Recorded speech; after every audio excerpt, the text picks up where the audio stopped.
bonjour et bienvenue. Aujourd'hui, on va regarder d'un peu plus près le travail à temps partiel en France. C'est une formule qui séduit pas mal, hein, pour la flexibilité, on entend ça souvent. Oui, tout à fait. Mais bon, c'est quoi les règles exactes derrière tout ça? On s'est basé sur un article assez complet de l'AP Facile. Exactement. Et pour juste rappeler, hein, le temps partiel, c'est simple, c'est quand on bosse moins que la durée légale, les fameuses 35 heures par semaine, ou alors moins que ce que dit la convention collective. D'accord. Et là, notre objectif, c'est de décortiquer les points vraiment essentiels, durée mini, le contrat, la paie, et puis ce sujet des heures complémentaires qui est parfois un peu un casse-tête. Ah oui, les heures complémentaires. On y viendra. Mais commençons par le début, la durée minimale. On parle souvent de 24 heures par semaine, c'est ça la base, mais est-ce que c'est gravé dans le marbre? Alors, c'est le plancher légal, oui. 24 heures par semaine, ou l'équivalent si on calcule au mois ou à l'année. Mais en fait, il y a pas mal d'exceptions, de souplesse. Ah bon? Oui, un salarié peut demander moins. Il faut que ce soit par écrit et avec une bonne raison. Des contraintes perso, un cumul avec un autre job, des raisons de santé, ou alors pour les jeunes de moins de 26 ans qui font des études. D'accord, donc il faut une demande motivée du salarié. C'est pas juste je veux moins d'heures. Voilà, c'est ça. L'écrit protège tout le monde. Et puis attention, les accords de branche aussi peuvent prévoir moins que 24 heures. Ok, On a aussi des cas comme les CDD très courts, genre moins de 8 jours, ou les étudiants étrangers qui ont une limite annuelle. En fait, cette règle des 24 heures, elle visait à limiter les tout petits contrats. Mais bon, les dérogations montrent bien qu'il faut trouver un équilibre. Je vois, entre protection et flexibilité. Bon, une fois qu'on a la durée, vient le contrat de travail. Indispensable qu'il soit écrit, j'imagine. ah oui, absolument. C'est la loi, que ce soit un CDI ou un CDD. Et attention, s'il n'y a pas d'écrit ou s'il manque des infos clés, Ouais. ben, l'employeur risque une amende, ok? Mais surtout, le contrat est automatiquement considéré comme un temps plein. Ah oui, quand même. Ça peut faire très mal en rappel de salaire, ça. Exactement, c'est une grosse protection. Et c'est quoi ces mentions si importantes alors? Alors il faut la qualification du salarié, bien sûr, la rémunération, la durée de travail hebdo ou mensuelle, bien précise, et surtout la répartition des horaires. Comment les heures sont placées dans la semaine ou le mois? Voilà. C'est essentiel pour que le salarié puisse s'organiser.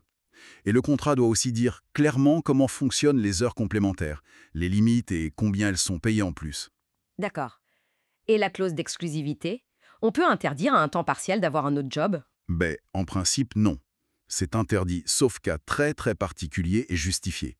Donc, cumuler plusieurs emplois, c'est possible, tant qu'on ne dépasse pas la durée maximale totale, 48 heures par semaine en moyenne. Ok, clair. Parlons justement de ces heures complémentaires. C'est les heures faites en plus du contrat, mais sans jamais arriver à 35 heures, c'est bien ça? C'est exactement ça. On dépasse ce qui est écrit dans le contrat, mais, et ça c'est crucial, on ne doit jamais atteindre ou dépasser les 35 heures. Jamais, jamais. Si ça arrive, même une seule fois, paf, le risque de requalification en temps plein revient sur la table. D'accord, ligne rouge absolue.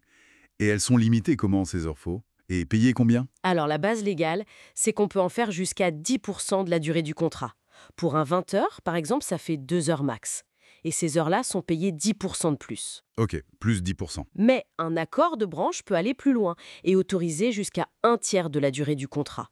Dans ce cas, les heures qui sont faites entre les 10% et ce tiers sont majorées, elles, de 25%. Donc 10% de base majoré à 10%, et au-delà, si accord, jusqu'à un tiers, majoré à 25%. C'est ça.